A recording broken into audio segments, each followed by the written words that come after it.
We engaged in a traffic study back starting last September, and after analyzing all the intersections, we figured out pretty quickly that the intersection at 5 Points, which is Far Hills, Thruston, and Oakwood Avenue, is the most complex one in Oakwood and pretty much controls the flow of traffic through our city. And we have pedestrian traffic there, and after counting the cars and the pedestrian traffic last fall, we figured out that a roundabout was something that ought to be considered for this intersection for the future. And so tonight is the first of 3 open house events where we're seeking input from the public. We've made no decision on this intersection. We want to hear from the people, present facts about roundabouts, about the 5 Points intersection itself, and in particular, highlight the safety improvements that are traditionally seen with roundabouts versus typical traffic signals.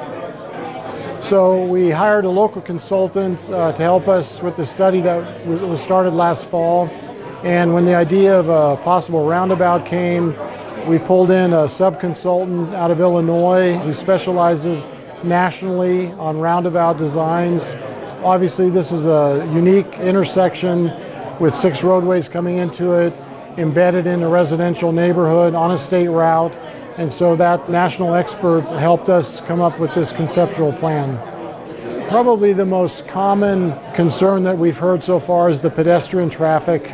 And because Far Hills Avenue isn't a boundary between Smith School and Harmon School, the 2 elementaries in Oakwood, we have elementary school students during the school year that need to cross Far Hills at 5 Points. And the safety of that pedestrian traffic is of great concern to the city and to our citizenry. So that's probably the single biggest concern raised. We have found a solution to that in a beacon stoplight system, which is depicted on the video. I would encourage our citizens to pull up the video from the website and watch it. It's only 12 minutes long, but you can get a real good sense of how that signal, actuated by a pedestrian pushing a button, would energize a red light to stop traffic for the pedestrians. The traffic counting took place last fall, and that was done via cameras, so all of the vehicular traffic and the pedestrian traffic data was collected for a period of several days, 24 hours a day, and then all that data was given to the sub-consultant who developed what's called either a dog bone or peanut-shaped roundabout. And so the volume of traffic you see in the video actually represents the counts that were done last fall. The existing traffic signal system at 5 Points was installed in 1995, so it's 28 years old, and within the next 5, 8, maybe 10 years, it will need to be either replaced entirely or a roundabout constructed, one or the other. So we have time now to study this and ultimately make a decision whether we want to stick with a traditional traffic light or go with a roundabout. Over 95% of the time, if you look at a 24-hour day, 7 days a week, the amount of traffic crossing through the intersection from all approaches is moderate to light. And if you think about it, 365 days a year from about 7 p.m., sometimes even a little bit earlier than that, until roughly 6:37 a.m., the traffic is very light.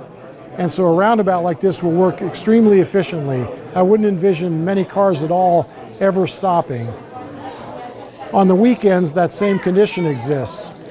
It's only during the Monday through Friday work days from roughly 7:30 to maybe 8:30, 8:45, you have the rush hour traffic, most of it going northbound on 48, and then in the afternoon from roughly 4 o'clock, 4:15 until maybe 5:30 or 5:45, where you have the southbound, mostly commuter traffic passing through where the traffic is heavy.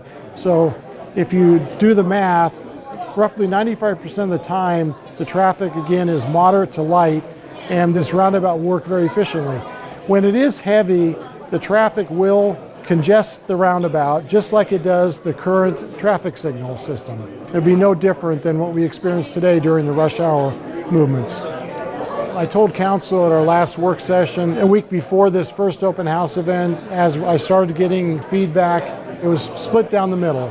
Now, this is at a time when we did not have information to share about the details of roundabouts or this particular intersection, but we've had about half of the community strongly in favor of a roundabout at 5 Points, and half of them concerned about it or very much opposed to it.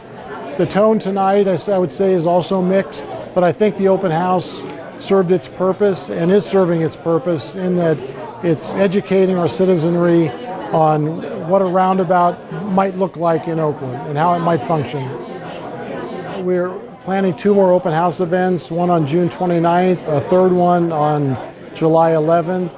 After that, Council and I will talk about the feedback we've received, comments, questions, and may make a decision at that point whether to move forward or not.